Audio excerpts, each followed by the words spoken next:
যখন ইচ্ছা, যাকে ইচ্ছা আমি বাংলাদেশি ঘোষণা করে দেবো, যাকে ইচ্ছা আমি রোহিঙ্গা ঘোষণা করে দেবো। জ্ঞানেশ কুমারের বাবার নাম আছে ভোটার লিস্টে, ডকুমেন্ট দেখাতে পারবে?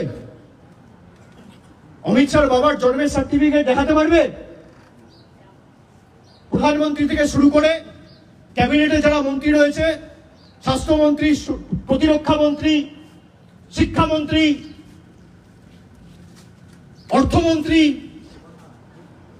রেলমন্ত্রী, তার বাবার ঠাকুরদার জন্মের সার্টিফিকেট দেখাতে পারবে?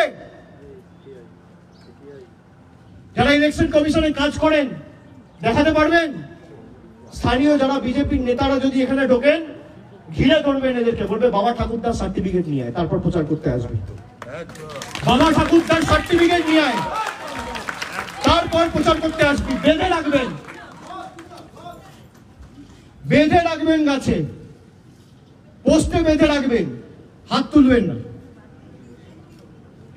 আমরা শান্তিতে বিশ্বাস করি। বলবেন সার্টিফিকেট নিয়ে আয়, তারপর তো তৈরি খুলবো। যা, তোর বাবার সার্টিফিকেট, বাবার বার্থ সার্টিফিকেট, তোর দাদুর বার্থ সার্টিফিকেট, তোর ঠাকুরদার বার্থ সার্টিফিকেট, আর তোর দিদিমার বার্থ সার্টিফিকেট। তোর অমিত শাহ, মোদী সরকার যে আমাদের থেকে সার্টিফিকেট চেয়েছে, আগে তোরা সেই সার্টিফিকেট মানুষকে দেখা, তারপর কাগজ চাইবি মানুষের থেকে।